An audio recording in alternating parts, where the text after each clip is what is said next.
Hello dear students, how are you? I hope you all are fine. In this part of heredity and evolution, we will discuss about a topic that is Mendel and his work on inheritance और heredity और genetics. ठीक है, तो simply हमने इससे पहले discuss किया था what is heredity. It means hereditable character, those character which are transfer from one generation to the next generation is called heritable characteristic और ट्रेट्स और फीचर्स. ओके, सो इस पार्ट में हम ये देखेंगे कि मेंडल ने क्या क्या एक्सपेरिमेंट किए थे और किस किस बिहार पे उन्होंने एक्सपेरिमेंट किया था, या उन्होंने क्या क्या एक्सपेरिमेंट के मटेरियल्स को लिए थे, और उन्होंने किस कंट्रास्टिंग कैरेक्टर या किस कैरेक्टर के ऊपर उन्होंने एक्सपेरिमेंट किया था, या उन्होंने जो एक्सपेरिमेंटल मटेरियल लिया था वो एक्सपेरिमेंटल मटेरियल क्या था. ओके, तो देखिए यहाँ पे आज का टॉपिक क्या है, Mendel and his work on inheritance और यू कैन से जेनेटिक और हेरिडिटी. इट मीन्स मेंडल ही ऐसे फर्स्ट साइंटिस्ट थे जिन्होंने ये एक्सप्लेन किया. एक्सप्लेन इससे पहले और साइंटिस्टों ने भी किया था, बट ये ऐसे साइंटिस्ट थे जिन्होंने एग्जैक्टली जो ऑफ स्प्रिंग या जो नेक्स्ट जनरेशन में ऑफ स्प्रिंग फॉर्म हो रहे थे उन ऑफ स्प्रिंग के नंबर को इन्होंने काउंटेबल किया. इट मीन्स सिंपली है यहाँ पे कि इन्होंने क्या किया, बायोलॉजी में मैथमेटिक्स को यूज़ किया. यही रीज़न था कि जो मेंडल थे, इन मेंडल को बहुत ज़्यादा सक्सेस मिला इस इनहेरिटेंस कैरेक्टरिस्टिक की स्टडी या इसके पब्लिकेशन या इसका जो रिसर्च था उस पर. ठीक है, क्योंकि इन्होंने क्या किया, बायोलॉजी में मैथमेटिक्स को यूज़ किया, स्टैटिक्स को यूज़ किया, जिसके थ्रू ये एग्जैक्टली ये बता पाए कि कितने कैरेक्टर फॉर्म हुए और किस कैरेक्टर में कितना ऑफ स्प्रिंग फॉर्म हुए, किस ऑफ स्प्रिंग का क्या कैरेक्टरिस्टिक्स होगा. ठीक है, क्योंकि इन्होंने क्या किया था, बेसिकली इन्होंने अगर क्या किया था, प्लांट ब्रीडिंग और हाइब्रिडाइजेशन पे वर्क किया था. ठीक है, तो उन्होंने एक प्लांट को इन्होंने चूज़ किया था, उस प्लांट का नाम था पाइसम सटाइवम, जिसको हम सिंपली क्या बोलते हैं, गार्डन पी. तो पाइसम सटाइवम पे इन्होंने क्या किया, वर्क किया. ठीक है, थोड़ी सी हम इनकी हिस्ट्री पे जाते हैं कि ग्रेगर जॉन मेंडल थे कौन. ठीक है, तो ग्रेगर जॉन मेंडल, अगर इनके हम ये साइंटिस्ट हैं, इनकी अगर हम डेट की बात करें कि कब इनका बर्थ हुआ और इनकी डेथ हुई, दैट इज 1822 से 1884 तक इनका क्या था, लाइफ स्पैन था. ठीक है, अगर हम इनकी स्टडी की बात करें तो इन्होंने स्टडी किया था यूनिवर्सिटी ऑफ वियना. यहाँ पे इन्होंने स्टडी की थी साइंस एंड मैथ्स. ठीक है, science and maths as well as इन्होंने क्या किया था, एजुकेशन फील्ड में भी इन्होंने स्टडी की, बट एजुकेशन फील्ड में ये क्या हो गए, फेल्ड हो गए. ठीक है, फेल होने के बाद ये कहाँ पहुँच गए, चर्च में, जहाँ पे इनके फादर क्या करते थे, पादरी थे. ठीक है, तो ये वहाँ पे जब पहुँचे तो इन्होंने क्या किया, वहाँ पे एक गार्डन पी या पाइसम सटाइवम को इन्होंने क्या किया, ग्रो करना स्टार्ट किया.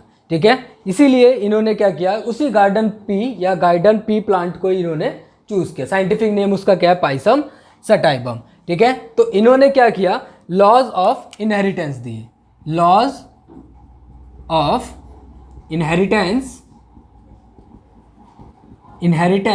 इट मीन्स सिंपल है कि इन्होंने ही क्या बताया कि जो कैरेक्टरिस्टिक्स हैं वो one generation to the next generation कैसे ट्रांसफर होता है और कौन कौन से कैरेक्टर ट्रांसफर होते हैं, कौन डोमिनेंट कैरेक्टर होता है, कौन रिसेसिव कैरेक्टरिस्टिक्स होते हैं. तो मेन अगर देखें तो इन्होंने ही इनहेरिटेंस को बहुत ही ज़्यादा एक्सप्लेन किया. इसी की वजह से इनको हम क्या बोलते हैं, फादर ऑफ जेनेटिक्स. ठीक है, तो फादर ऑफ जेनेटिक्स कौन है, ग्रेगर जॉन मेंडल. ठीक है, नाउ इनके एक्सपेरिमेंट की बात करते हैं कि इन्होंने एक्सपेरिमेंट में क्या लिया. जैसे हम पहले डिस्कस कर चुके हैं, Mendel experimental material that is pisum sativum और you can say garden pea plant. ये इसका क्या है, साइंटिफिक नेम है, पाइसम सटाइवम. ठीक है, तो इन्होंने क्या किया, एक प्लांट को चूज़ किया, उस प्लांट में बहुत सारे कैरेक्टरिस्टिक्स थे. ठीक है, तो मीन्स इससे रिलेटेड सिंपली आपसे ये पूछा जा सकता है, why Mendel choose garden pea और पाइसम सटाइवम. बेसिक क्वेश्चन है कि पाइसम सटाइवम पे उन्होंने एक्सपेरिमेंट किया, तो उन्होंने पाइसम सटाइवम प्लांट को ही क्यों चूज़ किया. इसके अलावा और भी प्लांट चूज़ कर सकते थे, हाइब्रिडाइज दूसरे प्लांट को भी कर सकते थे, या प्लांट ब्रीडिंग दूसरे पे भी कर सकते थे, दूसरे प्लांट. उन्होंने पाइसम सटाइवम को चूज़ क्यों किया, इसके पीछे भी बहुत बड़ा लॉजिक है. ठीक है, बहुत सारे कैरेक्टरिस्टिक्स थे जिसकी वजह से इन्होंने क्या किया, पाइसम सटाइवम को चूज़ किया. तो ये क्वेश्चन के फॉर्म में हम यहाँ पे देखते हैं कि पाइसम सटाइवम को उन्होंने क्यों चूज़ किया.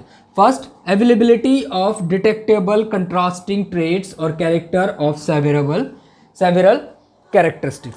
ठीक है, तो सिंपली यहाँ पे देखो जो कंट्रास्टिंग कैरेक्टर है, जनरली इन्होंने कितने कंट्रास्टिंग कैरेक्टर पे के ऊपर फंक्शन किया था, 7 कंट्रास्टिंग कैरेक्टर के ऊपर, ठीक है। तो 7 contrasting character, stem height, seed colour, seed shape, pot colour, pot shape, flower colour, flower position, इस इतने कंट्रास्टिंग कैरेक्टर सिर्फ एक पाइसम सटाइवम प्लांट में प्रेजेंट था, इसीलिए इन्होंने क्या किया, पाइसम सटाइवम प्लांट को चूज किया, ठीक है। नेक्स्ट कैरेक्टरिस्टिक क्या है, allow both self and cross pollination of Pisum sativum plants, ठीक है। रीजन है क्योंकि वो क्या होता है, बाइसेक्सुअल फ्लावर होता है, it mean male and female organ दोनों ही क्या होंगे, एक फ्लावर में प्रेजेंट होता है, जिसकी वजह से ये क्या कर सकते हैं, सेल्फ पॉलिनेशन भी कर सकते हैं एज वेल एज क्या कर सकते हैं, cross pollination. Self pollination it means transfer of pollen grain to the stigma of same plant, ठीक है। एक ही प्लांट पे अगर क्या हो या एक ही फ्लावर में क्या हो, जो पॉलिनेशन प्रोसेस या जो पॉलन ग्रेन है वो ट्रांसफर हो फीमेल फ्लावर के स्टिग्मा पार्ट तक, तो उसको हम बोलते हैं सेल्फ पॉलिनेशन। अगर प्लांट डिफरेंट हो, फ्लावर डिफरेंट हो, तो उसको हम बोलते हैं क्रॉस पॉलिनेशन। तो इसमें सेल्फ पॉलिनेशन भी पॉसिबल था और क्रॉस पॉलिनेशन भी पॉसिबल था, ठीक है। बाइसेक्सुअल फ्लावर इट मीन्स इस फ्लावर में क्या था, male plus female sex organ, ठीक है, एंड्रोशियम एंड गाइनोशियम, ठीक है। दोनों ही चीजें मेल और फीमेल सेक्स ऑर्गन एक फ्लावर प्रेजेंट था, तो बाइसेक्सुअल फ्लावर था, ठीक है। ये रीजन था कि इन्होंने पाइसम सटाइवम प्लांट को चूज किया। और भी बेसिक रीजंस और भी हैं, produce large number of seed. आप अगर एक मटर को देखो या गार्डन पी को देखो, तो उसके अंदर ये पाइसम सटाइवम को देखो, तो उसका जो पॉड होता है, उस पॉड में अप्रॉक्सीमेटली 5 to 8 सीड्स प्रेजेंट्स होते हैं। और एक प्लांट में देखो तो बहुत सारे पॉड होते हैं। इट मीन्स एक बहुत ही लेस पीरियड ऑफ टाइम में या बहुत ही कम टाइम में ये क्या कर सकता है, बहुत ज़्यादा नंबर ऑफ सीड को प्रोड्यूस कर सकता है। मीन ज़्यादा सीड प्रोड्यूस करेगा तो नेक्स्ट एक्सपेरिमेंट के लिए ज़्यादा प्लांट्स प्रोड्यूस हो सकते हैं, ठीक है।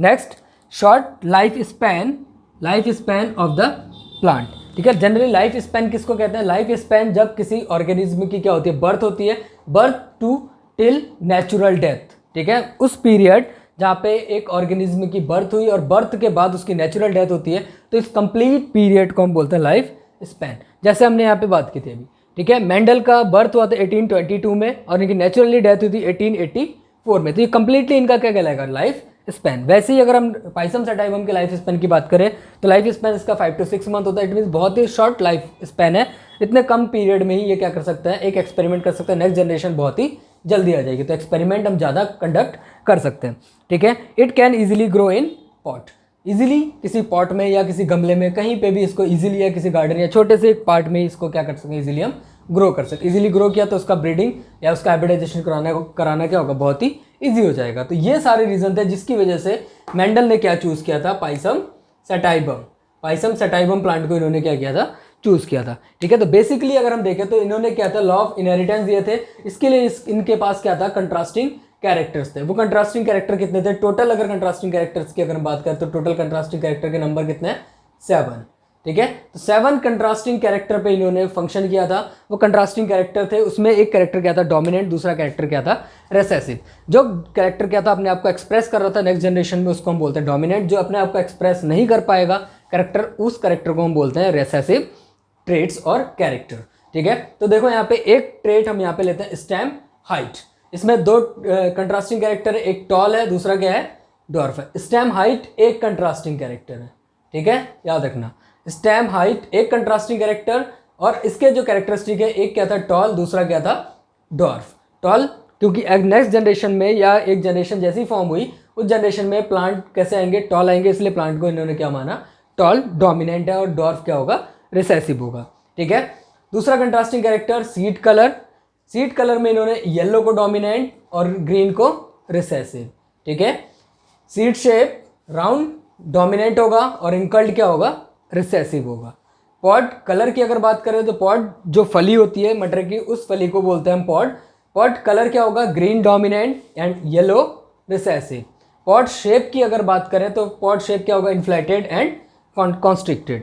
अगर क्या हो, पॉड का शेप इन्फ्लेटेड हो, कहीं पे कॉन्स्ट्रिक्टेड ना हो, तो उसको हम बोलेंगे इन्फ्लेटेड। जैसे हम यहाँ पे देखो, अगर मैं यहाँ पे पी का अगर मैं पॉड यहाँ पे बना रहा हूँ, तो ये पॉड देखो कैसा है, फ्लैटेड है, ठीक है। अगर मैं यहाँ पे कॉन्स्ट्रिक्टेड बनाऊँ तो कॉन्स्ट्रिक्टेड पॉड कैसा बनेगा, ये, ठीक है। तो ये क्या है, कॉन्स्ट्रिक्टेड पॉड है, ये क्या है, इन्फ्लेटेड पॉड है। तो डोमिनेंट इन्होंने किसको माना, इन्फ्लेटेड को, और कॉन्स्ट्रिक्टेड को क्या किया इन्होंने, रिसेसिव कैरेक्टर माना। फ्लावर कलर की बात करें तो फ्लावर कलर क्या होगा, वायलेट डोमिनेंट होगा और वाइट कलर वाइट कलर क्या होगा, रिसेसिव होगा। Flower position axial, dominant and terminal recessive. Axial और terminal it means end part पे अगर फ्लावर होगा तो टर्मिनल, एक्सियल उसके अनदर ब्रांच पे या लास्ट टॉप पार्ट पे अगर फ्लावर नहीं होगा तो उसको हम बोलते हैं axial. Axial, dominant and terminal recessive. ये क्या थे इनके 7 कंट्रास्टिंग कैरेक्टर थे। 7 कंट्रास्टिंग कैरेक्टर कौन से होंगे, stem height, seed colour, seed shape, pot colour, pot shape, flower colour and flower position. Basically इन्हीं फ्लावर्स के कैरेक्टरिस्टिक्स के या पाइजम सटाइवम के कैरेक्टरिस्टिक्स पे ही क्या किया था, ग्रेगर जॉन मेंडल ने एक्सपेरिमेंट किए थे, जिसके भी पे इन्होंने लॉज दिए थे, law of dominance, law of segregation, law of independent assortment. Next lecture में हम ये डिस्कस करेंगे law of dominant, law of segregation and law of independent assortment. Okay.